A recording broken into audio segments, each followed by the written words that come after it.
လူရှင်မဟာဗောဓိမြိုင်ဆရာတော်ဘုရားကြီးမြစ်စီမဓမ္မမောလိတရားလှိုင်ကူတော်၌ဟောကြားထားတော်မူခဲ့သောတတိပိဩဝါဒတရားတော်အာကိစ္စမိမိကိစ္စကိုအနုယုံစေရတတိ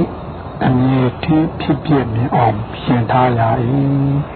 မောဟခါလံအချီးအလကားခါလဖြင့်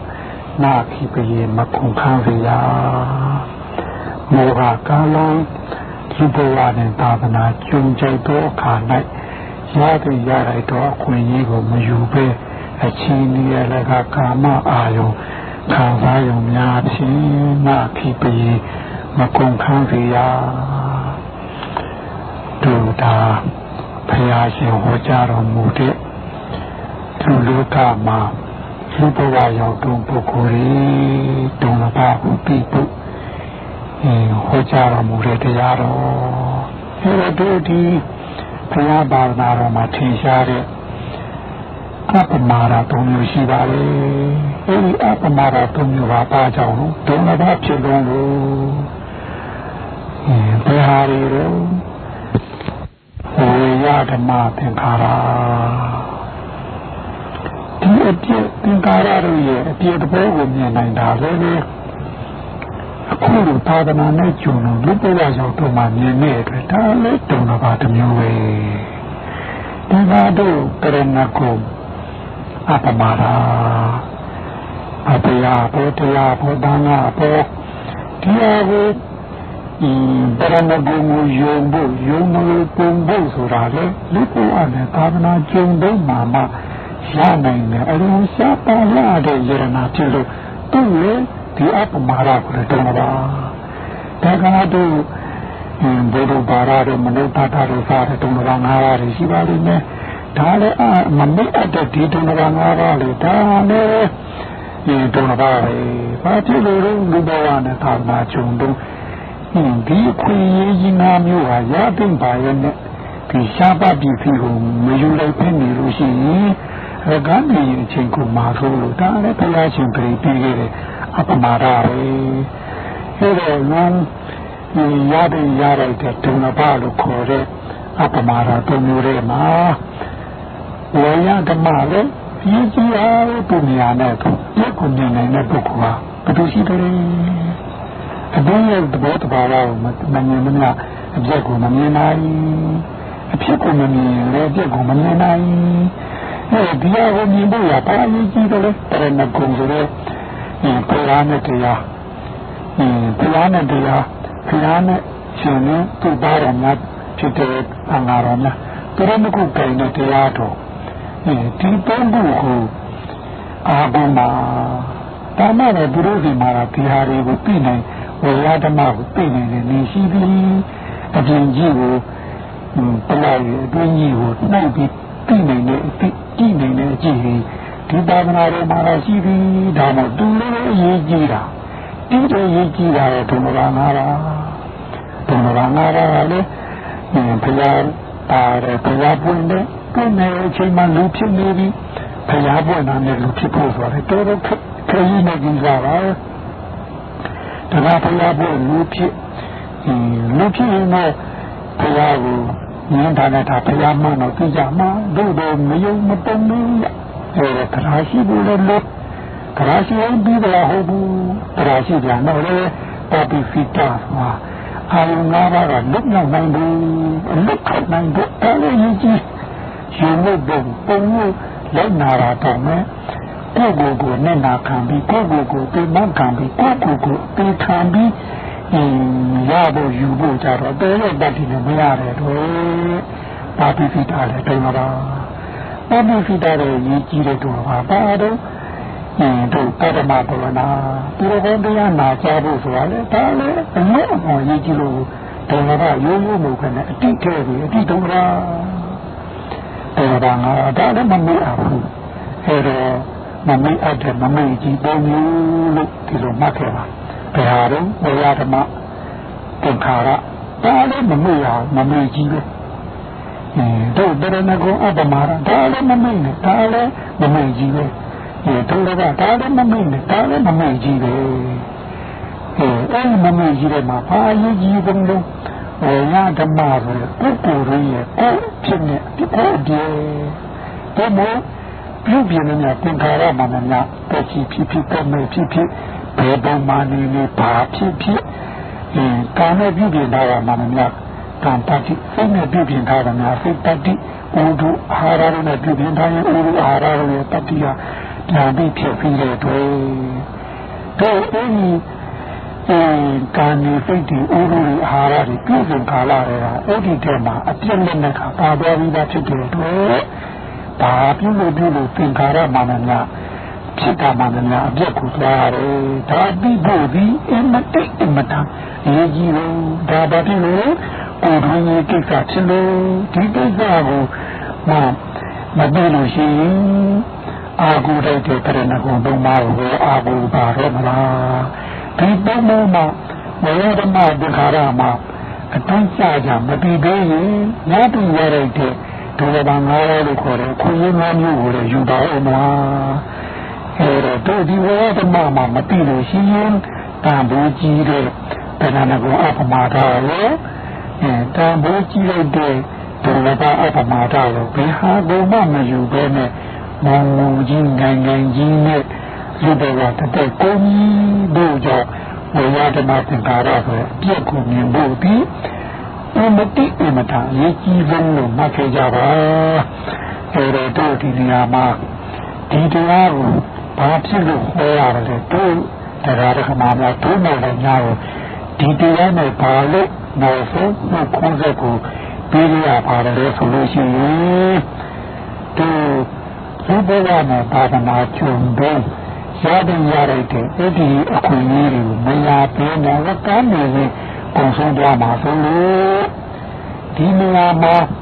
တို့ရတဲ့မသင်္ခါရကိုပြီးတယ်လို့လူဘဝရောက်တဲ့သာသနာကျုံနဲ့မနုဿတဘုဒ္ဓဘာသာတော်မှာကိုပြီးတဲ့ပုဂ္ဂိုလ်တွေရဲ့ချီးကယူသွားတဲ့ပုံလေးကိုဒီနေရာမှာသူခေါ်ကြတယ်တို့တာဖာဖရာရှင်ကတက်တန်းသုံးတောင်းမှာပွင့်တယ်လို့ဆိုရတယ်ကအဲဒီတက်တန်းသုံးတောင်းမှာသုံးတောင်းတောင်းမှာပွင့်တော့အဲဒီချိန်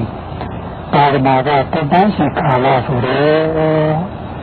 လူတွေကဒုက္ခကိုမြင်မှမင်းတဲ့အတွက်ကျွတ်တန်းဝင်နေတဲ့ကွာပါရမတက်ဖို့မရှိတာကိုပြောတာပါဘုရားလက်ထက်မှာတော့ဘုရားရှင်နဲ့ထိုက်တာနဲ့ဝင်ရတော့ပြင်ချင်နေမှန်တော့ကျွတ်သွားကြမှာကြီးတယ်တပိနာဘုံလေးတပိနာဘုံလေးအဲ့ဒီဘုရားဘုရားလက်ထက်မှာများတဲ့အားဖြင့်ပါရမတော်ဒီတစ်ဖက်နှစ်ဖက်ဒီလိုပါရှိတစ်ဖက်နှစ်ဖက်ပဲပါတယ်ဘုရားနဲ့ဒုနေတဲ့ပါဝကအဲ့ဒီပါဝကရဲ့ဒုတိယပါဝကဒီလိုပဲရှိပါဒါပြီးနောက်ပါရမကိုအဖြစ်လို့ကျန်တဲ့ပုဂ္ဂိုလ်တွေကအိပ်ဖြောသွားလို့အဖြစ်လို့တပန်းရှိဆိုတဲ့ဒုက္ခကဒီလိုမရှိတပိဒုက္ခမရှိတော့တပန်းရှိတော့တရားတွေအာကုန်ကြလို့အဘုထုနေလို့ကိလေသာနေလို့အဘုဒ္ဓနေတဲ့အတွက်ဖြစ်အားနေတဲ့အတွက်တပန်းရှိလို့ဒုက္ခမတွေ့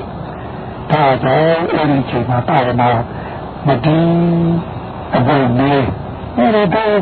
ဒီချိန်မှာပါရမတော်ကြီးကနောက်ပိုင်းဆိုရင်ဘယ်ပါရမဖြစ်ပါလဲပါရမနောက်ပိုင်းကခက်ခင်တွေရတယ်ဘုရားရှင်နဲ့ဝီလီမြင်ဝဲတဲ့ဘုရားမြတ်တဖြည်းဖြည်းနဲ့ကြံပြီးတော့မာတော့မြင်ဝဲတဲ့ချုပ်ပြီးတဖြည်းဖြည်းနဲ့မာတော့ဝိညာဉ်ရဲ့စိတ်နှလုံးသားမှာလည်းဘယ်လောက်တော့ဟောနေနေအနာတ္တကိုမမြင်အတ္တကိုလည်းခင်ရှိတဲ့အတိုင်းအတ္တကိုလည်းခင်ပါလိမ့်မယ်။ဒါတော့ဒီနေရာမှာအတ္တအနတ္တဘုရားရှင်ရဲ့ဘာဝနာမှာအနတ္တရှိပါသည်။ဘုရားရှင်ရဲ့ဘာဝနာရဲ့ကိုယ်ရဲ့နေရာမှာအနတ္တမရှိပါ။ဘုရားရှင်ရဲ့ဘာဝနာဆိုတဲ့နေရာမှာတော့မြင်ပြမထိုးတဲ့ပြီးရဲ့ပိတ်ပန်းမောင်းနေတဲ့နေရာမျိုးမှာ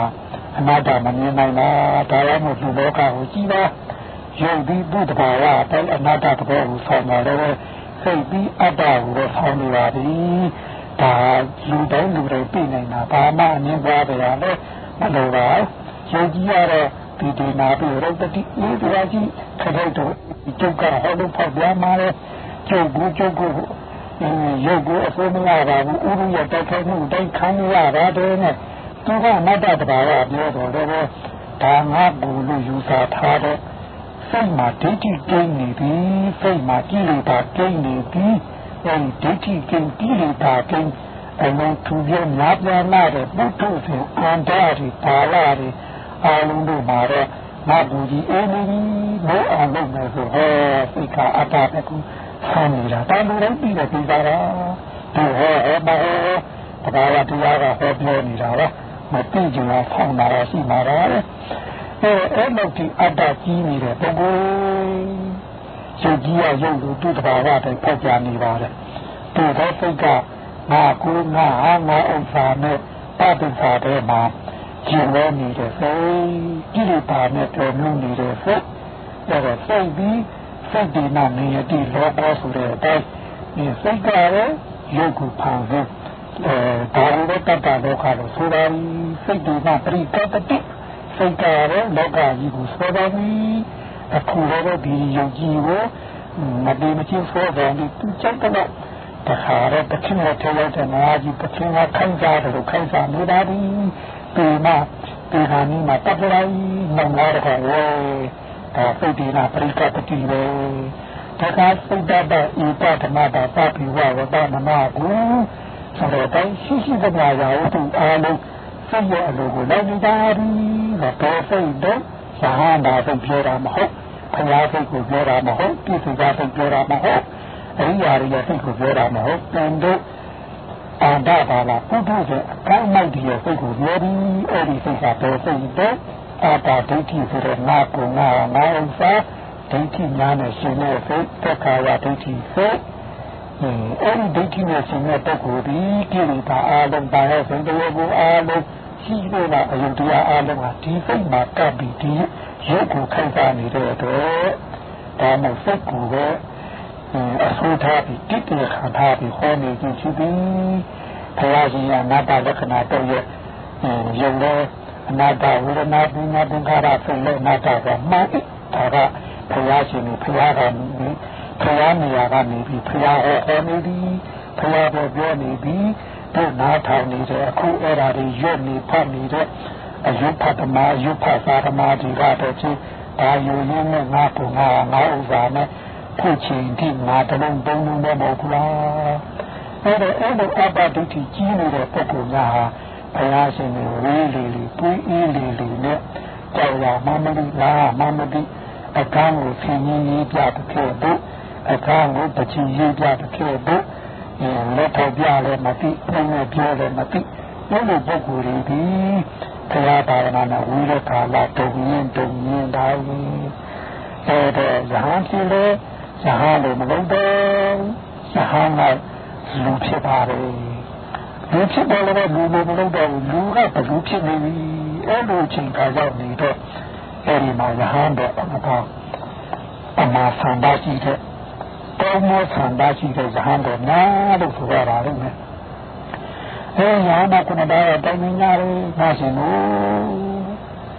မတို့ပေါ့နေရတဲ့ဘာသာတွေကလည်းဘာသာရဲ့အကျင့်မရှိတော့ဘူး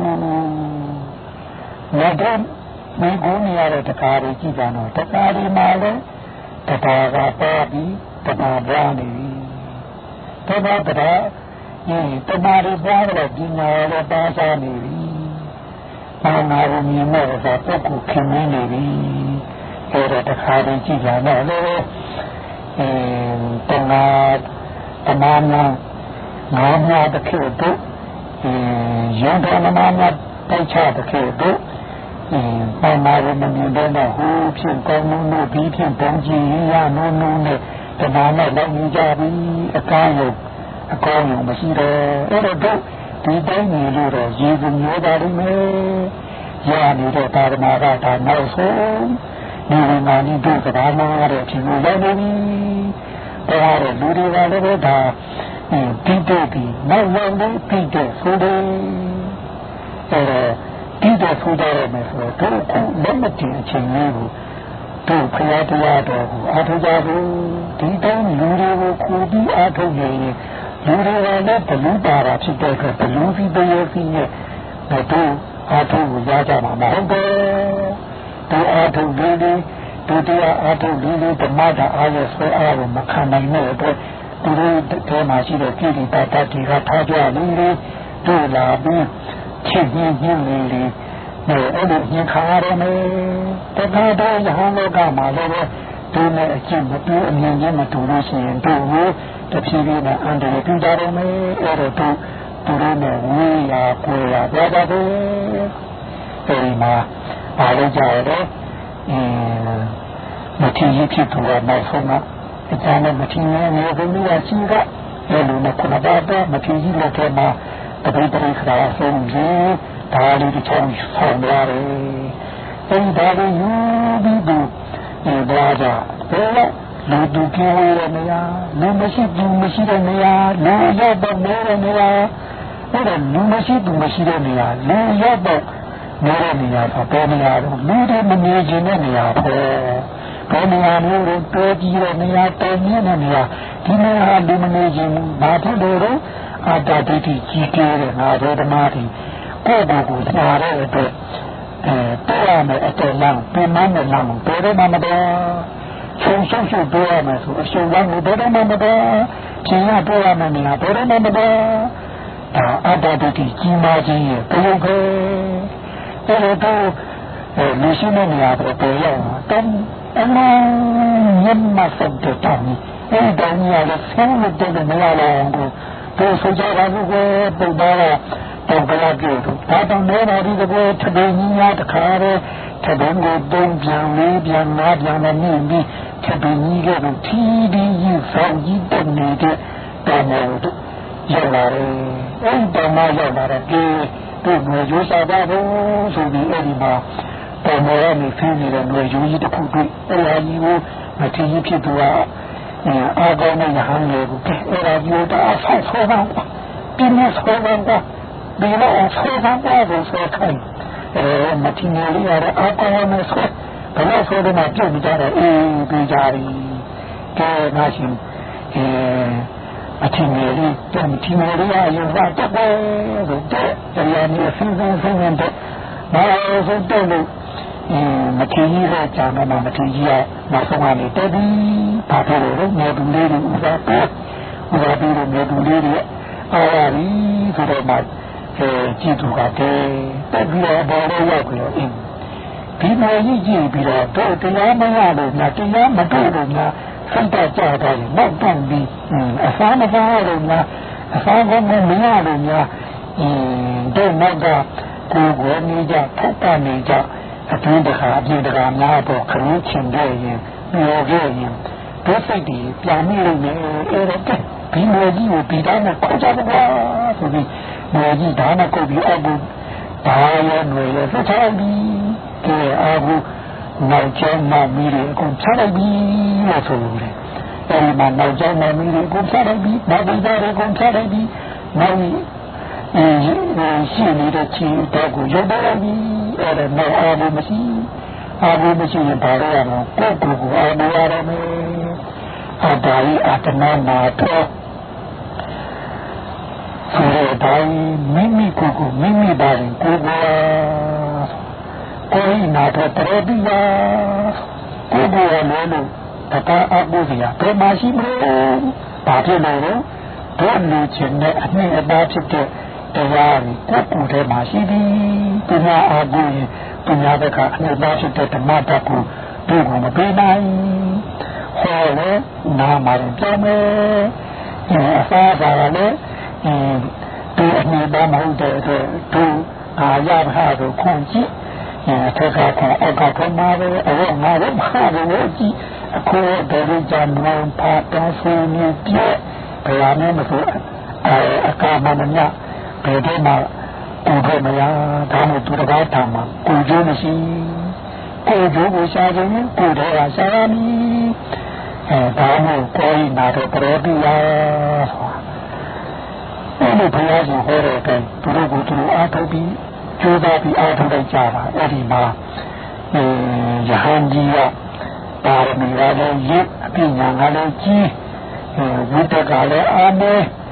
အဲ့ဒီမိစ္ဆာဝိတ္တဒီအားနေတဲ့အတွက်အဲ့ဒီတညာတည်းမှာပဲ ဘယ်ကြီးချောပန်းနေတဲ့ကရဟန်းဖြစ်ရဟနာဖြစ်ပြီးရဟနာဖြစ်တဲ့အတွက်အဲဒီရဟနာမတင်ကြီးရဘယ်ကြီးနဲ့ဒီကျမ်းနဲ့မဖြစ်ချောပါတော့ဘာဆုံးခံပြီးဟာဘယ်လိုလဲဘာငါတို့ကိုချမ်းသာတာနဲ့အာဟာရတွေမျိုးတွေတရားအထုပ်ပြမတော်ဆိုပြီးဆုံးသွားခံသူတော်ဘာရလည်းမတော်ကကာရများများကြီးရအောင်ခံပြီးတော့မှအပြင်ကြီးနဲ့တခါတောင်းထည့်တော့ပေါ်ပြီးအဲဒီမှာချမ်းသာချောပါငါချင်းလည်းအစာမစားတဲ့ဒီတိုင်းအထုပ်နေရင်ဒီလိုလူချင်းတဲ့တရားဟာမရတဲ့ရှိကြတယ်မယ်ဒီလိုတော့မလခင်းမဆုံးမရှိကြတယ်မယ်အဲဒီတော့ငါကျွေးတဲ့ဆုံးကိုစားတယ်ဒီကျွေးတော့ကျန်တဲ့ဘာသာတွေကဆန်းလာကျွေးတဲ့ဆုံးစားရင်ငါတို့ကလည်းတရားတော်လေးမိကိုပြီးတော့ရေပါကိုလိုက်နေငါတို့လည်းမဆုံးမဖြစ်နေတော့ငါရှင်ရေဘုံကံရတဲ့ဆုံးကိုငါရှင်သာစားတာငါတို့ဘုံကံရမှာငါတို့ဒီဆုံးကိုစားမယ်ဆိုပြီးအားထုတ်လိုက်ကြအားထုတ်တော့ဒုတိယမြောက်မှာကျန်တဲ့ဘာသာတော်ကအနာဂံဖြစ်ပါသည်အနာဂံဖြစ်ပြီးအဲဒီမှာအစာမစားရပင်နာလည်းပင်မနဲ့နာမမူကြသည်ကျန်တဲ့ဘာသာတော်ငါရတယ်ပဲအဲဒီမှာဆုံးမစားရပဲနဲ့ပြင်းပြင်းထန်ထန်အားထုတ်တော့ခန္ဓာရဲ့အားကြီးတဲ့ဘာသာငယ်လေးတွေကြတဲ့တချို့2ရက်တချို့3ရက်တချို့4ရက်အာဟာရသည်9ရက်ဒီခန္ဓာရဲ့တော့9ရက်ဒီအာဟာရနဲ့ပြင်းပြင်းထန်ထန်အားထုတ်ပြီးတချို့ပြီးတာแต่အနာဂတ်ဖြစ်တဲ့ပုဂ္ဂိုလ်ကတော့ဓမ္မဘုံလား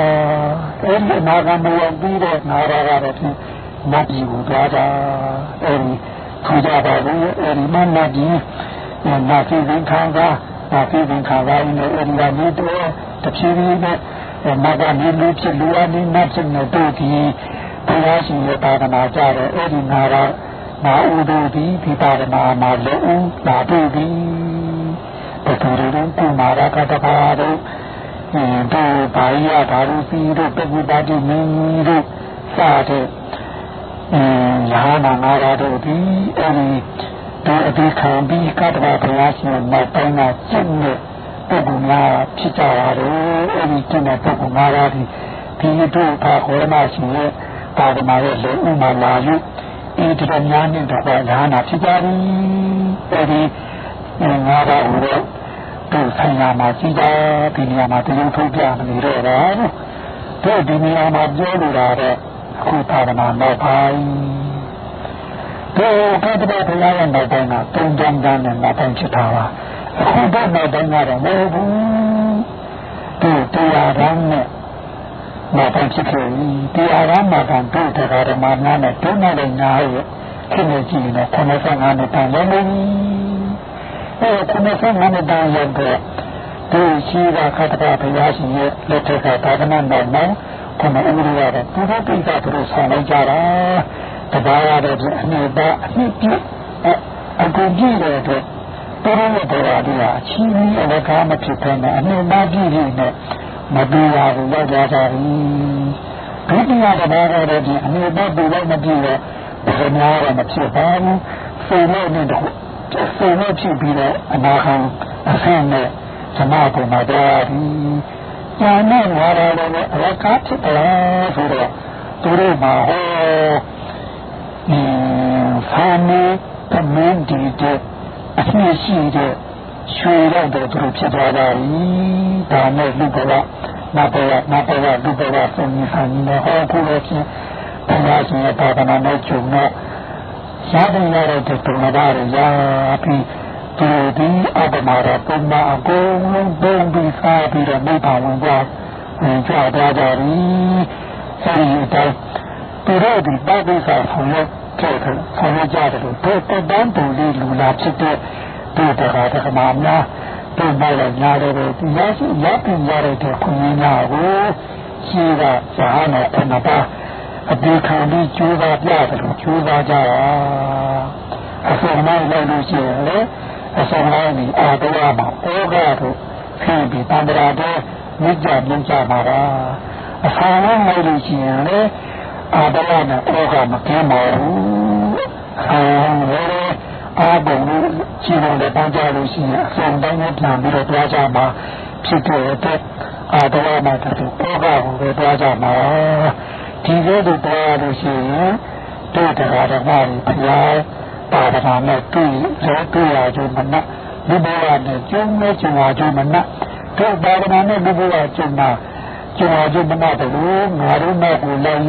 แต่ดูว่ายีบุยีจังกันนี่เลยกันจุ่มนะแบบนั้นตัวแต่ละแต่ขมาดาตัวอย่างวิญญาณตัวปาระการะแล้วมีคำอะไรตัวจริงเลยจริงเลยตัวตีกันเลยตีอ่ะตัวชี้อ่ะเนี่ยมาไล่แค่รู้ชี้เป็นนู่นนี่เลยตัวอย่างปาระการะมาพิตัวอย่างตะขาบมาพิตัวอย่างวิญญาณมาพิตัวอย่างตัวนี้พวกมาพินั้นเนี่ยมาพิในแง่จริงตัวเนี่ยตัวอย่างจะชัวร์ชัวร์มันมาเพิ่มเนี่ยชี้นี่อะไรต่างวิญญาณมาพิจารณาเออดูวิญญาณมาพิจารณาตัวที่ว่านี่พี่ของชีข้าพเจ้าพยาสิเล็กตัวต้นนะยาเนี่ยคนบ้าเลยสร้างให้สร้างร้านเนี่ยจูซาปานว่าอธิษฐานที่จิ้งเลยจ้าเลยตัวใหญ่ปียุปีนามปีขามาลีมันเป็นจินตาลาดูเลยมากูยุกูสิว่ายามันไม่น่ายาอ๋อจูซาจ้าบุปีนี้ยาบ้านนี่มาส่งปฏิปีบาเลยဒီလိုတတိပိယကြီးပါချောင်းတော့ဆိုတော့ရှာနုံနုံနဲ့ဒုနာလိုက်ပြီးချင်းကြပတိပိရတယ်ပါတယ်ပြီးတော့ဒီဘောဒုချင်းကိုမခင်မဲနဲ့ဒုပုတ်ပုတ်ကိုကြီးကိုခင်ပြီးလိုက်နေတဲ့အတွက်တတိပိရတယ်ပါတယ်အဲ့ဒီဒုအကျင့်ကိုမခင်ဒုပုတ်ကိုခင်တဲ့အတွက်ခင်မြေယာလျှောက်လိုက်နေတဲ့အတွက်တို့မှာခင်ကိုပက်ကြည့်ပိုးတဲ့တို့ဝင်လေးတဲ့တို့အားထုတ်တဲ့သူတို့တရားတွေအားမထုတ်ရဘဲနဲ့တို့အချင်းကြီးတို့အရွယ်ကြီးအဲ့ဒါအလဟဒကိုနေတာတော့ဒါတော့တတိပိတာတော့ပါတယ်အဲ့ဒါတို့တတိပိတာကိုတို့တခါဓမ္မတွေနာမတမှုနဲ့တကယ်တော့တလီတသနာကြပြီးတို့ကိုပြောနေမဲ့စားတို့ကိုကတ်နေမဲ့စားတို့နဲ့လိုက်နေမဲ့စားတို့ဟောထားပြောထားရေးထားလမ်းညွှန်ထားတဲ့ဘုရားရှင်ရဲ့တရားတော်များကိုယူတည်တည်နဲ့လိုက်နာ၍ကြိုးစားကြဖို့ဒီဟာဒီတတိပေးချင်ပါပါဒါကိုပဲအာတာယအာတနောနာဖောကိုယ်နာထပရတိယအာတနာဟိတုထံတုတ္တံတိနာနာထံလည်းပဲတိတုံးဆိုတဲ့ဘုရားဟောတရားတော်နဲ့ညီအောင်ကျင့်ဆောင်ခြင်းအတွက်တတိပေးတယ်လို့မှတ်ကြပါတို့ဒီနေရာမှာရှင်းအလုံးတို့များကျင့်ညာကြံကြတို့ခုနပြောခဲ့တဲ့ခုနပါတဲ့ပုဂ္ဂိုလ်တို့သာသနာနောက်ပိုင်းမှာနိဝရဏနိသရဏသူများရဲ့တို့တက်တော့ရိုက်ပြီးလှမ်းပူလှမ်းကြီးခဲ့တို့တခါဓမ္မများလဲကိုချိုးကိုအားထုတ်ကြတာအသက်ကိုမလို့တာနဲ့အဲဒါကနေအသက်ကိုကျင့်တဲ့တရားအထုတ်ရင်အသက်ကိုနာအခါပြည့်အနှိမ့်ရှာတော့ဘုရားပါရကဖြစ်ပါသည်အခါပြည့်အနှိမ့်ရှာတော့ဒုများရဲ့ပါရကဖြစ်ပါသည်အဲ့လိုဒုများရဲ့ပါရကဖြစ်ဘုရားရဲ့ပါရနာဖြစ်ကြရအောင်ဒီကနေပြီးရှိသူတော်ဟောများအားထုတ်ပုံအားထုတ်နေတဲ့ဒုတခါဓမ္မဒီကိုတို့ကနေပြီးတော့တတိပေးခြင်းဖြစ်ပြီးဒီတတိပေးခြင်းကိုဒုတခါဓမ္မများနာတမှုနဲ့တစ်ခေတ်တို့ဤလီတာဗံနာထောင်ပြီးကျင့်ကြတာကြာမြတာအားထုတ်ကြတာဘုရားလူကျင့်နိုင်ကြာနိုင်အားထုတ်နိုင်ကြတယ်ဘုရားရှင်နဲ့တွေ့ရကျိုးတာရဏနဲ့တွေ့ရကျိုးသူများရဲ့တွေ့ရကျိုးတဲ့နတ်ပါမည်ဘယ်လိုဒီလူဘဝရောက်ရကျိုးတဲ့နတ်ပါမည်ဘယ်လိုဒီလူရကျိုးတန်းရကျိုးတဲ့နတ်ပါမည်ဘယ်လိုဒီတာရဏမေခူရကျိုးတဲ့နတ်ပါမည်ဘယ်လိုဒီအားထုတ်ရကျိုးတဲ့နတ်ပါမည်သူရဲ့တို့နာကြရအောင်တို့ဒီသူတော်ကောင်းတို့ရဲ့အတူကိုလိုက်၍တို့ကျိုးကိုမနဲ့လူလူလာလာဒီလိုရဲ့ကျိုးကိုမဲ့၍တတိပြီးပါသည်ဒီတတိပြီးချက်ကိုတလေးတစ်ပါးအရေးထားပြီးတော့ကျိုးစားကြပါလိုက်နာကြပါအခုလိုသူတခါရမတွေကိုအလေးလေးထားပြီးတတိပြီးရတာကဒီလူဘဝနဲ့ပါဒနာကျုံလို့ခါနေနေတော့အချင်းကိုမှာဆိုလို့တတိပေးတာပါဒါတို့ဒီနေရာမှာသူ တခါတော့ဒုံနောက်လိုက်တွေကတခါတော့မှဖြစ်ခဲ့ရင်တခါတော့မှဒုံလို့တလို့လောက်ပါလို့ဒီလိုတိုက်တွန်းတာမဟုတ်ပါဘူးဒီနေရာမှာတို့စိတ်တဲ့နေရာနဲ့ပြောလို့ရှိရင်တော့ခြေတန်းနဲ့ထောက်ဖို့ဆိုတာရှိပါရဲ့ခြေတန်းနဲ့ထောက်ဖို့ရှိတဲ့အခါခြေတန်းကတော့ခြေတန်းနဲ့တူအောင်ရံသူကိုမရရဆက်ရှာဖွေပြီးတာယာထားရပါလိမ့်မယ်တုတ်တရားပါလိမ့်မယ်ဘာဖြစ်လို့လဲဒီနေရာဒီနေမီရှင်းလင်းဖို့ကတည်တတ်တာဝင်လေဘူးတို့ထောက်ဖို့ကတော့ခြေတန်းတို့လိုတော်ဝင်တော်ထွက်ရံရှိတတ်တဲ့နေရာလေးလိုက်လိုက်ရှာဖွေဖော်ထုတ်ချေမုန်းဒီလိုလုပ်ဖို့မလိုပါဘူးအဲဒီဖော်ထုတ်ချေမုန်းနေတဲ့ခြေတန်းတာတော့နောက်ကဒီခါထောက်ဖို့ပို့ဖို့ပဲရှိတယ်။ဒါလိုတဲ့နေရာပို့လူတွေဒီခါထောက်တာထောက်ဖို့ရတာ။အဲဒီထောက်ဖို့တက်ကဘယ်လိုအားနဲ့တော့မချုံကိုတွေ့ရင်လမ်းတွေ့ရင်စာတော်တွေ့ရင်အဲလိုကိုရှိသွားတာလေးဖီးတိုက်ပြီးတော့ထောက်ဖို့လုပ်လို့ရှိရင်အဲဒီနောက်တန်းလေးပဲရာထူးတက်နိုင်ပါလေထောက်ဖို့ကနေပြီးတက်သွားတဲ့အခြားဒီဘူရီဘူမူရီဘူချုပ်ဒီတို့ကြည့်သိနိုင်ပါလားအဲဒီတိုက်တို့နောက်လိုက်ညာကတခါတခါမှဖြစ်ဖြစ်လို့ရှိရင်ကိုမလဲနိုင်မကင်းနိုင်တဲ့လူဘဝလူတာဝန်ဖြစ်တဲ့ပါခိကမယာခိကလင်းခိကထွေထွေခိကတွေလူရင်းမတ်တဲ့နဲ့အဲဒီလုပ်တဲ့လုပ်ဒီပေါ်ကိုဘာလို့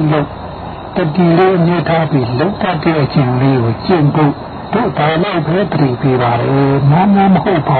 လက်ချင်တာလုပ်ပါဒီမှာတော့ဒါလည်းအမှန်နဲ့မတော်ပဲနဲ့အမှန်နဲ့လေးနဲ့တော်တတ်တဲ့အချိန်လေးအမင်းစားလည်းအမှန်နဲ့မစားပဲနဲ့အမှန်နဲ့စားရတဲ့အစားလေးအဲ့လိုစားလို့ရှိရင်အဲ့လိုသွားလို့ရှိရင်အဲ့လိုနေလို့ရှိရင်အဲ့လိုအိမ်လို့ရှိရင်တို့တရားဓမ္မတွေတရားကမတွေ့ချင်ပါဘူးဆိုလို့မရပါဘူး။တုံးရှာလို့လည်းရှာနေဖို့မလိုပါဘူး။တုံးဆိုတာရင်းမိလို့ကြောင်းတာကိုပြောတာပါ။အဲတို့ကိုယ်ရည်တော်လည်းအိမ်တော်လည်းတတိလေးနဲ့သွားတဲ့အချင်းချင်းရဲ့အိမ်ကိုယ်ဒီသွားတဲ့အကြောင်းအိမ်သာသွားတဲ့အကြောင်းကိုယ်ရဲ့အတွင်းဒီအစဉ်ဒီဖြစ်မှာမလား။ဒါလို့ရှိရင်စာရင်ကျက်ပြီးချူဤဝဲပြီးဤဒါလည်းမပြီးပဲနဲ့ဘယ်လိုချူတယ်တော့တတိလေးထားကြည့်သူ့အတူအလိုလိုမသိနိုင်ဘူးလားကိုယ်ကတော့ပြီးဟာခိုင်းနေဖို့မလိုလားတတိထားရနေနဲ့ပြီးပါတယ်အဲ့ဒါစားတဲ့နေရာတတိလေးနဲ့စားဖို့ဒါလေးရေးကြည့်ပြီးဖို့တတိလေးရှိဖို့ဒါပြီးတဲ့မပူပါဘူးဒီပြီးတဲ့တတိထားထပ်ဖို့တခါခိုင်းနေလုံးနဲ့ထောက်ဖို့ရဖြစ်ဖြစ်ရလို့ဆိုပါလားထောက်ဖို့ရခုကဖြစ်တာဒီတကူတလုံးနဲ့ပြီးပါမယ်အဲတရားကပါတော့သူ့တဘောသူဆောင်တာပြောတာမယူပြီးမှလည်းတတ်တဲ့တဘောအဲတရားဒီမှာမှလည်းချိုးတဲ့တဘောဆောင်နေပါတယ်ဒီနေ့ချိုးတယ်လို့ကျန်တာဟာမချိုးပါတရားလည်းချိုးတယ်ဆိုရင်ဒီနေ့ချိုးမဟုတ်ပါကျန်တာတင်းလေးပါအားဖြင့်သူအချိုးမဲ့ဒါရီချိုးတဲ့ဆိုတော့လည်းထင်ရပတ်ပြီးချိုးရမှာထင်ရရဲ့ချိုးမျိုးဟာထင်ရမှာလားရှိသည်ဒါတူပတ်တီတူတော့သူဆောင်နေတာတရားအဲ့ဒါချိုးတဲ့ကြောင်းတွေကဘယ်လိုလဲချိုးနေတယ်ဘယ်နေရာကချိုးနေတယ်ချိုးတာလေးကဖက်နေပြီးတာလေးကတက်နေဒါရိပ်မိသွားတာကိုတရားပြီးပြီးတရားပေါက်ပြီးတရားပြီးတရားပေါက်ပြီးဆိုတာတဘောပေါက်ပြီးဆိုတာဒီအဲ့ချိုးတာလေးဆိုစားရင်းနဲ့ချိုးတာလေးတဘောပေါက်ရင်တရားပြီးပါလေအဲ့တော့ဒါလုံးလို့ကိုလုံးချင်တဲ့လုပ်တွေလုပ်ပါမလွဲနိုင်တဲ့လုပ်တွေလည်းရှိပါတယ်ဆွဲနိုင်တဲ့လုပ်တွေလည်းရှိပါတယ်မတိုးနိုင်တဲ့လုပ်တွေလည်းရှိပါတယ်တိုးနိုင်တဲ့လုပ်တွေလည်းရှိပါအဲ့ရှိတဲ့လုပ်တွေလုံရင်းမတခါဒီပေါ်တတိလေးတင်ပြီးလုပ်တာဖို့ဒါလေးလေ့ကျင့်ပြီးလို့ပြောတာပါအမှန်နဲ့အမှန်နဲ့လုပ်တဲ့အလုပ်ကအမှန်နဲ့အမှန်နဲ့လုပ်တတ်တဲ့အလုပ်ကလေးလေ့ကျင့်ပြီးဖို့အဒီလေးတလုံးအတုံးချတာဖို့အဒီလေးတလုံးအတုံးချပြီးလုံတာဖို့လေ့ကျင့်ဖို့ဒါလေးပတိပေးရတယ်အဲဒါတို့လူလောကလူတွေလုပ်နိုင်တယ်လို့ဒီမှာလိုက်တာ Jahan Chikana, Jahan, Jahan, Jahan, Namara, Biku, Biku, Zaki, Bakati, Biku, Gilida, Chupa, Finima, Biku, Jahan, according Gilida, the Chefina, the Nampata, Pipa, Yahana, Chinani, the Pika in Yahana, Chinai, the Modi Yahan, Kamara, Patamolata, Yahan, Chipi, Savannah. Tôi giảng viên rồi mà không làm đi tâm môn tình giảng mà chỉ đi tôi biết khả năng rồi biết khả tôi mà luôn tôi đi đến tình mình mà biết khả năng tâm môn tình giảng là anh ấy sẽ nói xin làm nào và tìm biết đây thì biết khả tìm này chỉ đã đi đi ở đây nha như ở đây này nữa ở đây như tỷ lệ sẽ đẹp ở đây tỷ lệ hậu tỷ lệ của biết khả năng tỷ lệ luôn Asi masuk di bawah, ada jahan sini, jahan itu ji, api kata sidang sebagai itu ji, tu tak benar benar, tu ya, tu nalai nara lupi jahan sini, tu dari nara ngaji itu baru mah, tu sama dalam nama jago ada jago baru mah, minggu baru mah, mana jago aturan nama Jadi mari saya yang ini kita akan mari mana ada yang bisa dia mana ada cinta ini dia saya mana kurang mana palu tu cara palu tu cara kopi semua itu cara macam mana apa tu ya mana nara cara Padahal nanti kalau dunia hajat dunia di bumi tu godi ada cakap cinta nak umur nak apa jadi ni tu jauh yang nabi halal di nak umur ada nak umur tu jauh dia makan ni kerja ni kerjari ada kata mara ni nama kami ni ada guna hanga usaha itu apa tidak semara tu macam itu kiwa nak belajar ada cara kunjungan tinggali pi maka tinggali ada makan ni sih mana ni asal ni tu nak thau ni sih mah cara ni nak kumbi lah di ni nak terpilih ni cara pusat ini tu yang tu yang mah api pasari ini tanya kiri pada tu tak ada mari di bawah ni tu dah kamu bawa saya bandara saya maju sini dari sini ambil tu dah sini nabar bicara tu kiri pada tu kaya tu jual jalan tu tapi tu tak ada mari jadi ni tahu dunia nasi ke dunia tempat ini betul di pati jadi pilih jadi dunia ni tarian ni Jepun dan bila paling beralih nama jauh buku nabi tidak mulai ni tu tak ada mari pilih kajian mesin ni ada tahu zaman di kanal ni dan lucu lucu tabuya utama dan pulau Sia loh mata na tadi litin bilang ni cuma jangan sini jangan dulu jangan tu siram tadi tu di kampi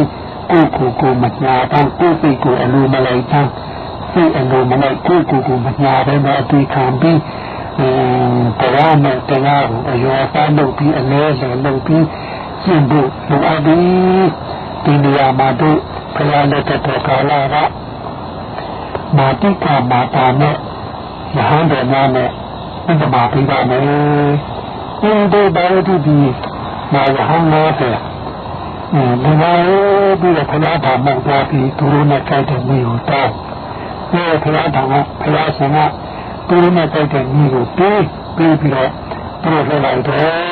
dari Pelajaran dia ni mati kah?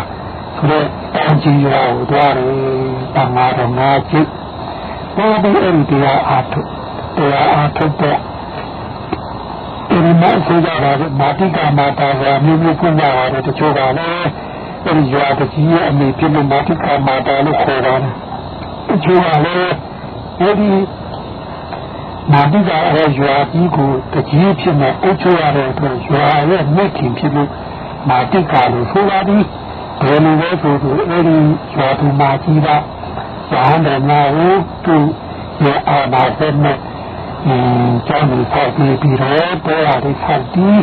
မညူညီလာဆန်းနေကပ်ပြီးဒီလိုကတော့ဘာမှလည်းသူတို့ကိုရွာတွေကလူတွေကိုဒါရီကမယားလေးကဘာမှမလုပ်ရဘူးမတရားလုပ်ရတာဟုတ်တရားကလည်းကိုယ်ရင်းရှိကြည့်နေတာဆိုတော့ကြည့်နေတာကကိုယ်ကိုနိုင်နေတော့မင်းလည်းနှေးလိုက်တာဟုတ်တယ်တူတော့နှေးလိုက်မှလာလို့အေးလာမလာမလာအေးနည်းနည်းလေးနားလိုက်ပါဒီဆိုင်လေးကနားနေဟောကြည့်နေတာအလိုလိုက်ပြီးနေတော့တရားမလားဒီကြတော့သူလူတွေကြားတဲ့နေကကားတော့မှာပေါ်ပေါ်စီစီစားတာတချို့ကလည်းအချင်းတွေတနာတချို့ကအချူတွေတနာတချို့ကအဖန်တချို့ကအနမ်းတချို့ကအပေါ်တချို့ကအလေးနဲ့ဆုံးအဲဒီရတာတနာတွေလည်းအစားဘောကမရဘူးတော့တောင်းကြတာပြီးတယ်အဲဒီအစိုးရကလည်းမုတ်တုထိုင်ပြီးအေးဖေးဖေးအားထုတ်မှာပေါ်တောင်းတို့ရမှာပြီလားတို့မာတိကရွာတွေကလူတွေကြတော့ဘာလို့ရတော့တခါတော့တဘိုးအတင်းရုံကြတော့တွေ့ကြမလားပြေးကြမလားတခါတော့အပေါ်ကနေပြီးတော့ထုံငွားကြီးနဲ့ဝင်ငွားကြီးနဲ့ရုံပြီးတစ်ခေတ်တော့မအားမနာအားအဲ့လိုထုံနေရုံနေရတော့သူတို့ပါမိစ္ဆာဝိတ္တလို့ခေါ်တဲ့ကာမဝိတ္တဆိုတဲ့လူချင်းတဲ့ဘင်းကိုလည်းမတွေးတာယာဘာရဝိတ္တသေတရားတွေလည်းမတွေးတာဝိဟိန္ဒဝိတ္တကိုသူတော်ဘာကိုညီခဲ့လို့တဲ့အတွေးတွေလည်းမတွေးပါဘူးဒါရမို့အားထုတ်ကြမယ်ဆိုလို့ရှိရင်ဒီလူကယဟန်တဲ့တာခွေလာပြီးယဟန်မှာပေါ်ပေါ်တာတာပြီးအားထုတ်ခွင့်ရတဲ့အတွက်မိစ္ဆာဝိတ္တတိဝင်နေပြီဒါမို့တရားအားနေတဲ့ယဟန်ဆန္ဒအားနေတဲ့ယဟန်ဒီဝရိယမရှိတဲ့ဖြစ်ရင်းအားမထုတ်တဲ့ဖြစ်ကိလေသာကိုမှားတဲ့ဖြစ်လူလောက်တာနဲ့ခွင့်ရကိလေသာလက်ထက်ကမထွက်နိုင်လူလောက်တာကိလေသာဒီပေါ်ရထွက်နိုင်တဲ့ခွင့်ရမရှိအဲမာတိကနေရွာသူမကြီးကသူ့ကိုယ်တော်ဒီဘယ်လိုအားထုတ်တယ်ဆိုတော့တာချီတခါတော့နောက်သားရင်းနဲ့ညာကြီးဖြော်ရည်ကပ်ဖြော်ရည်လေးသင်တဲ့ရဟန်းမသာတဲ့စာအပ်တဲ့အာဟာရနာကိုယူလို့ပဲလေဒီတော့တမရရတဘာမှတို့ဟိုကြီးမတို့ပြီးကြီးမတို့တခါအဲ့ဒီမှာပတ်တခါတည်းဟာဒီမထီးရဲ့ကြောင့်ပါအိမ်မလို့လည်းခေါ်တယ်ကလေးတက်လို့လည်းခေါ်တယ်ဒီတုံးမျိုးတလုံးဆိုတာဒီတုံးလေးတို့ခေါ်ကြည့်တချို့နေရာတွေကျတော့ကြောက်စီလို့ခေါ်တာကြောက်တုံးပြီးတော့လို့စီရဲလို့ဒီလို့ဒါလည်းအိမ်မနဲ့တူတယ်အဲ့ဒါလေးဒါတို့ခေါ်ကြည့်ရင်ကောင်းပါလေခေါ်ကြည့်တော့တို့ကိစ္စကြီးတို့မထီးကြီးကခေါ်တာဒီလိုဆိုတန်းရည်ဟိုတူအောက်ကတပါဟိုတူချုံအောက်ကတပါဟိုရုံးအောက်ကတပါဘုကူရဲကတရားနဲ့ရှိုးပြီးထွက်လာကြအဲ့ဒီနေရာတို့မှာဒီကံရွာသူမကြီးကကြည့်တောင်းလို့ဦးလည်းရေဒီပြင်းလို့တကယ်စီးရီနေတာမဟုတ်တော်ရီတရားနဲ့တရားမသိလို့ခိုးနေကြတော့မဟုတ်ပါဘူးဒါမှဒီကရွာသူကြီးဆိုတော့ဘာလာတော့အတူကိုရှိတာပါသူတို့မသိလို့မဖြစ်နိုင်ဘူးဒါအတိုင်းကုန်တော့တရားနဲ့တရားတပါးတော့ခိုးနေတာသိရမယ်ဒါဖြစ်လို့ဒီအပေါ်ကမှာတွဲနေရင်တွဲသွားမှာဆိုလို့ကျွာရဲကလူတွေကြတော့ဝန်လေးကြီးကတော့အလေးသမားကတွဲရင်ခေါ်လည်းမတွဲဘူးဗျာအဲ့ဒါတမားတွေကြွားတော့မထီးကျဆုံးမချောင်းကြီးကပြီးတော့ဘာသူမကြီးကနေတယ်ရှင်ပြတော့ကမမရင်း90လုံးကဆောက်ဆောင်ကိုမြင်းနဲ့ဘာမှမနေကြတာတော့ခါအဲ့လိုဆောက်ဟုတ်ခုတော့မကြီးတရားကြတဲ့ပုဂ္ဂိုလ်ကကိုယ့်ပြခုရှိကိုယ်ခန္ဓာတွေကရှိနေတဲ့တရားကိုယ်တတိနဲ့ကိုစိုက်ပြီးနှံ့ပြီးကြည့်နေမှရတာတဲ့အဖို့ကျင်းမှာအဖို့လာတော့ဓမ္မကြီးရဲ့အဖို့ရှိနေရအဖို့မနာတဲ့အတွက် ดูเป็นบางน่าจะทบาร์อีกฝ่ายจริงอะไรบางเรื่องอีกขาดมาอีกขาดที่ยังอีกก็สระมาตันดีตัวอีกก็จะไม่ยอมมาตันเอาวันนั้นเดียร์มีตัวที่ยาลุคอยสุดรับพยาที่ยาเราตัวยุบปัจจัยเดียทุนเราอีกขาดมาตัวเท่มีจริงฟ้าจริงแล้วก็อีกขาดที่ยังทบาร์อีกจริงแล้วก็อีกก็สระมาตันดีตัวมาพิมพ์ไม่ทบาร์จริงแล้วก็อีกก็จะไม่ยอมมาตันนั้นทบาร์มียิ่งแต่ยิ่งเนี่ยกูสู้มาจริงแล้วก็อีกเรื่องสมัยที่วันนั้นที่ตัวอุเทนนี่เราไม่ติเราไม่ติอย่าบุรีเอาจริงนะที่อันนี้คือพยาหัวที่อาทัยไม่ดูทบาร์นี่แทงนี่ฟ้านี่เต้านี่ยิ่งมาจากนั้นอาทุจารีเลยมาติการยอดตัวมาที่ตราที่ตัวตัวตัวที่เราอาทุยไม่รู้อาทุยเข้ามาไอ้มาเช่นนั้นที่พี่เราดูว่าเช่นที่เราอาทุยไม่ได้เป็นบุญหลักเนี่ยไม่ใช่แต่ถ้าเทวราหูเนี่ย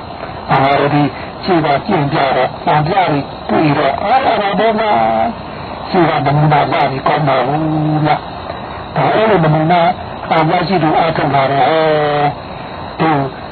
วแต่ละดีก็ได้มาเลยนะแต่ละดีได้ยังหาหน้าตัวนั้นแต่สุดท้ายไม่ได้นะดึงกันมาได้ละหาหน้าได้ยังวันนี้อะไรที่นี่นะอาจจะมาเลยนี่มาเรื่องนี้ไม่ได้นะตัวอย่างเราคำที่ตัวเราไม่ทำได้ก็สิ่งอย่างนี้ดูแลทุกอย่างเราเลยดีมากขณะนี้พยาตัวเราก็ตัวคุณยุ่งมาสู่ยิ่งจังเลยดูได้ยังไงเนี่ยตัวเราเนี่ยตัวเราที่เราส่งไปให้เราเนี่ยตัวเรามาอย่างดูยิ่งกันเนี่ยยิ่งมันมีเรื่องอะไรเป็นอะไรมาพยาเนี่ยตัวเราดีจังอยู่ดีตาเราอยู่ดูไปเลยตัวนี้ตัวนั้นตัวพยาตัวเราที่ตัวอยู่ดูตัวอาทิตย์นี่ที่จริงนาราเนี่ยที่เกิดปีต่อที่จริงนาราลงไปเจอเลยที่จริงนาราลงไปเจอที่จริงนาราตัวก็ตัวแค่นาราลูกคนเดินมาตัวจริงนะก็ตาอยู่ตัวอะไรตัวที่จริงนี่นาราลงยีวที่ปีอัดบาราอยู่ในตัวเอราที่จริงลูกเลยคนแต่ว่าเมื่อมาที่เราเนี่ยมานักคู่เนี่ยดูเนี่ยเนี่ยที่อยู่ในโลกูนักพูนเนี่ยราคาจะตอนเนี่ยดูโลกูน้ากูลงที่ฝั่งนี้ของการเราดูที่ยินนาราเลยข้อที่ยินนาราเลยข้อที่เราในการเราดูดูตัวนี้ตามว่าชาวบ้านเนี่ยตัวเรามาเรื่องพานุอามันการกระทำที่กูตุกิตาพิจิตรตัวการกระทำที่ลูกของตาลงเนี่ยปฏิเลี้ยเนี่ยทับบีเราเล่นตัวยืนบังสุริราดีอ่ะราคากระดาษตีราราดีดูเลยดิดาวประกาศกระดาษตีราต้องจะมาคุยท่ากูข้ามาสิ่งนี้เลยตาราคดีนตารามีมาตารีมีตัวนี้อดีตนาลูกมาอดีตนาคดีตาดีสาบาปเลยตารีมีตัวนี้ตาราคากระดาษตีตัวขราดูรู้สิเลยก็สิ่งที่ฟีรีก็ยิ่งติดชินะตาคนมาตามเนี่ยละตาลีราดีเสถาเราดูลูกคนที่ตาลีราดีเจ้าเราดูคนตัวเราตาลีดีจนะอันนี้มาได้ดีลาดีรู้มาดีรู้ว่าสาวนะตาลีดีจนะตาลีก็ดูจริงกูดูมูปฏิลิธาเราตาลีขาปาปฏิวาเลยเปรตอะไรญาติอะไรเนียมจาระชูเดกันเนี่ยคนละว่าเลยดาร์ကိုချီကိုလက်ကိုမျက်စိကိုနားတွေကိုကာလပฏิလေးထားတဲ့အတွက်ဒါလည်းကာလခါတာပฏิပါပဲဒီလိုပြောရတဲ့အခါကျတော့မာတိကောင်းရဘူးကြီးဝတ်ပါတော့ဝတ်ပါတော့ဝတ်ပါဘူးရလာတဲ့ပြည်စီလေးကိုရွှေကြဲတော့မြားကြဲတော့ရနာကြဲတော့ကိုယ်ကထိုက်တယ်နဲ့မျိုးဖြစ်တဲ့ဒါလည်းကြည့်ကြည့်ပေါ့ဘာမှမထားတာတော့ပฏิမလို့နဲ့တတိယplanလေးပြင်သွားတော့အဲ့ဒီပြင်သွားတော့အင်ဂျာတော့မမလို့ဘာလို့ဒီလိုရှိနေလဲမမလို့ရာဒီယာရခံမမလို့ချက်ဖို့ဖို့ခံမမလို့ဘာလို့မမလို့အဲ့ထားတော့မမလို့စီရန်လုံးလို့စတာလည်းမခရီးတကယ်တော့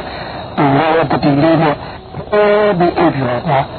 မအကောင်းတော့မိုးထားနဲ့မလို့တာမိုးတာဘာတပြောဒါဆို ရှိတဲ့နောက်တည်းအသက်ဆက်ပြီးလို့ခေါ်တာဘာမှမချတော့ဘူးလို့ခေါ်အဲဒီဆိုရင်ရှိတဲ့အာဒီနောက်တည်းပါတော့တယ်အဲ့ဒါတရားလူဝင်စားဖြစ်ပြီးအဲ့လိုအားထုတ်လိုက်တာဗာတိကရာသူကြီးက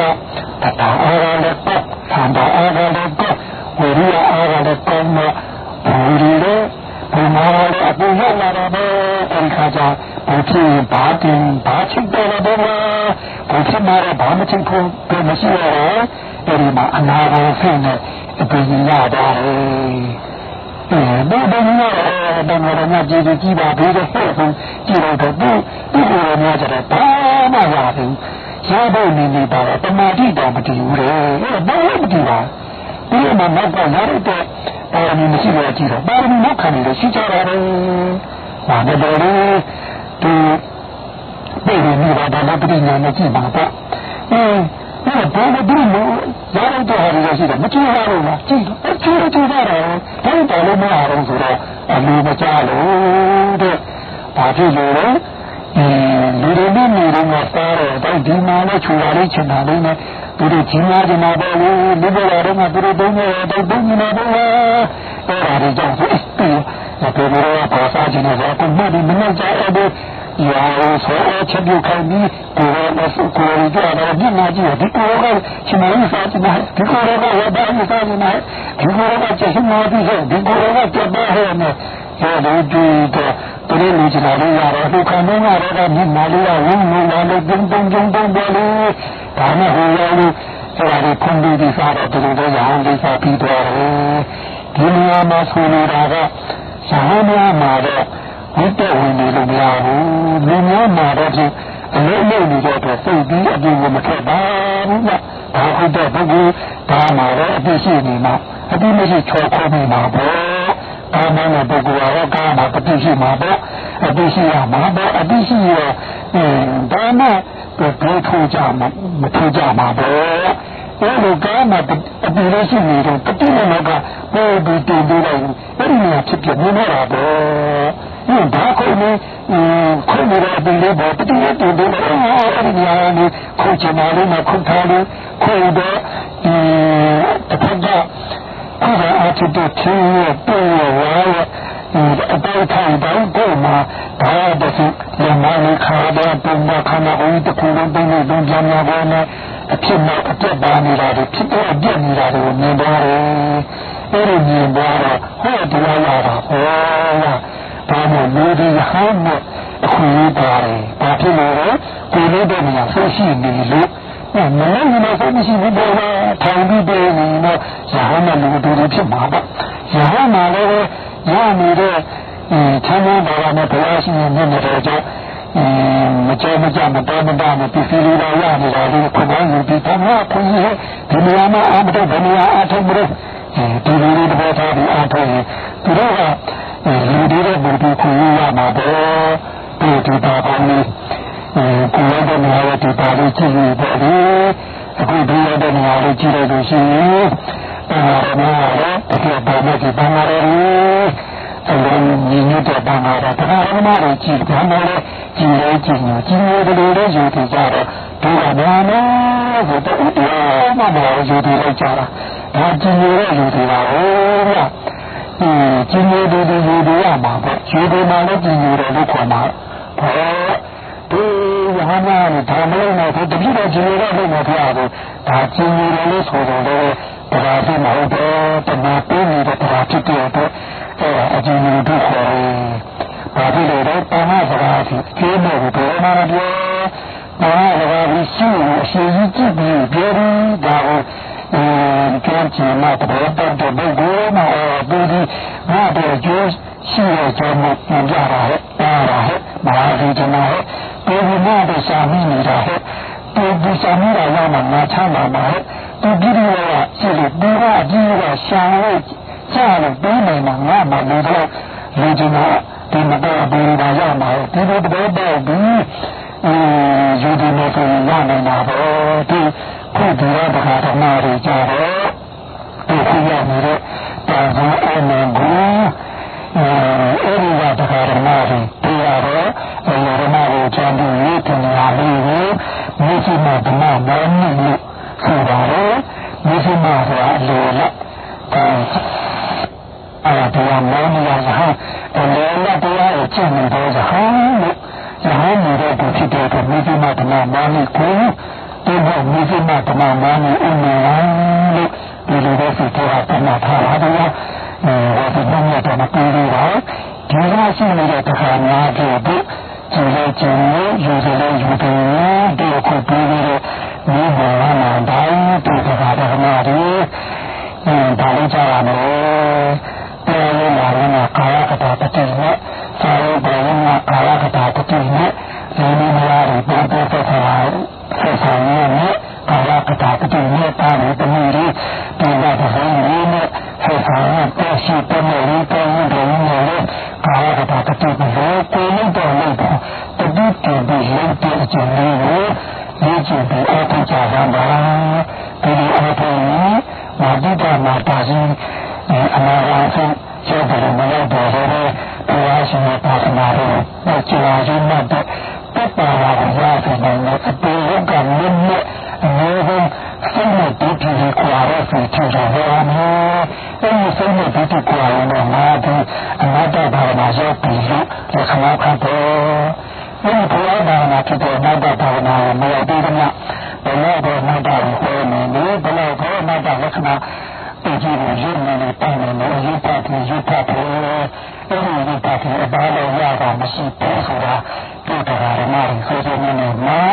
မှတ်ပြီးလို့ရှိရင်ဘုရားရဲ့သာသနာနဲ့ကျင့်ပါခြင်းဖြစ်တဲ့အတ္တဒိဋ္ဌိကိစ္စတဲ့စိတ်နဲ့ဒီထက်နဲ့ပြပါတဲ့ပုဒ္ဒရာစံတည်ခြင်းကဒါကဒီတရားဓမ္မများတဲ့အဆုံးစိတ်ကြတာကအဲဒီအခြေခံမျိုးကရတာရှိဆက်ပြီးအဲဒီလိုမျိုးချင်းအားနေမှာစိတ်ကဘုရားလက်ထက်ကစိတ်ကဒီလိုဟတ်တာအလောကရောအနာဂတ်ရောအဲဒီစမဟောပါရမယ်လို့ပြောအပ်တယ်နဲ့ရပါကြတာပါအဲဒီရနေတော့ဒီလိုအပ်တယ်ရနိုင်တယ်ဟာတရားရောသံဃာရောဝိရိယရောကျေးဇူးရောဒီလိုလိုက်မှာတော့ရဟန်းတော်ကဖြစ်ဖြစ်ရင်တော့ရဟန်းကြီးတရားဓမ္မတွေပြည့်စုံတာဖြစ်တဲ့အတွက်ဒီအစီအလေးနဲ့အားမရတဲ့တဲ့မှာလေ